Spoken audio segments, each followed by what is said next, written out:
In any job where the stakes are high, there's a fine line between pressure that makes people better and pressure that just breaks them. Today, we're going to dive into a really critical study that walks that very line inside U.S. Army recruiting. It's a job that's absolutely essential to the force, but it comes with a serious human cost.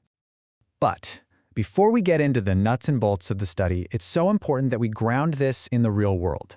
This entire explainer is dedicated to the memory of 5 recruiters from the Houston Recruiting Battalion who are no longer with us. Their loss is really the reason why this conversation has to happen. And their memory is the driving force here. Their service and their loss really highlight just how urgent it is for us to understand the system that they worked in. So, to really unpack all of this, we're leaning on the incredible and vital research of Dr. RRPh.D. His work basically creates a map of the system and its consequences, and it's the foundation for everything we're talking about today. All right, let's get into it. Okay, so the first thing the study points to is the root of the problem. This system of just constant cyclical pressure. And it's not random, it's baked into the job. It's all driven by these relentless monthly and quarterly mission quotas that literally define whether a recruiter is seen as a success or a failure. Dr. RRPh.D. uses this really well-known idea in psychology to frame the whole situation, the job demands resources model. And it sounds academic, but it basically explains what happens to anyone in any job when what's demanded of you just consistently outweighs the support and the resources you're given to actually get it done. And this chart just lays it all out, doesn't it? It perfectly captures that core problem. On one side, you've got these incredibly high demands. We're talking non-stop quotas, crazy long hours. And on the other side, critically low resources, like not having your personal time protected or just not having enough support systems in place. That imbalance, that's where everything starts. Now, this is a really important distinction the research makes. When that pressure gets to be too much, there are basically 2 outcomes. You can simply fail to meet your mission, or you can engage in misconduct to avoid that failure. And those are 2 very different things. Let's dig into what that means.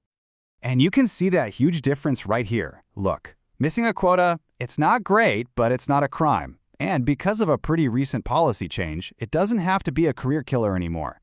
But misconduct, breaking the rules to make the quota, that's a whole different ballgame. That's a serious offense, and the consequences are severe. This is a critical line to draw. This timeline really shows you how things have started to change. Before 2023, just the fear of getting a bad evaluation for not being a good fit for the job was massive. This 2023 policy shift basically created an off-ramp. It lets leadership separate somebody's performance from career-ending punishment. And that's a huge first step if you want to change the culture. Okay, so now we have to talk about the most critical impact of all this pressure, the toll it takes on the recruiters themselves. And this brings us right back to the heart of the issue, and to the memory of the soldiers this research is for. And what the study found, it's just stark. The mental health burden isn't some vague idea, it's measurable. It's a documented risk. The high levels of stress, and, tragically, the risk of suicide, are directly tied to the unique demands of being a recruiter. And when you look at what's causing all this stress, it's not just one thing. It's like a perfect storm of factors.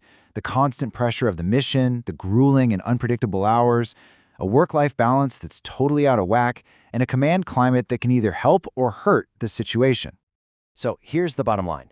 This pressure cooker environment doesn't just affect a recruiter's well-being and lead to burnout.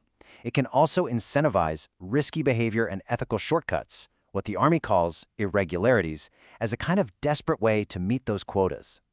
But here's the good news. The study doesn't just leave us with the problem. It actually lays out a clear set of recommendations on how to start fixing it. It gives us a structured path toward a recruiting force that can be both effective and healthy.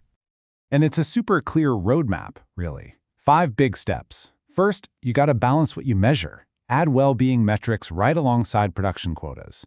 Second, expand access to mental health support. Third, formally protect the recruiter's personal time. Make their schedules predictable. Fourth, keep that crucial line between poor performance and actual misconduct. And finally, get better with the data so leaders can actually see the full picture of what's going on. So at the end of the day, here's what it all boils down to. The pressure to get the job done, that's probably always going to be a part of recruiting. But the harmful outcomes, the burnout, the misconduct, the tragic loss of life, those don't have to be. They are preventable. And that leaves all of us with a really big question, one that goes way beyond Army recruiting, right? It's a challenge for any high-stakes organization. How do we build systems that demand excellence and peak performance while also protecting the health and well-being of the very people who make that performance possible?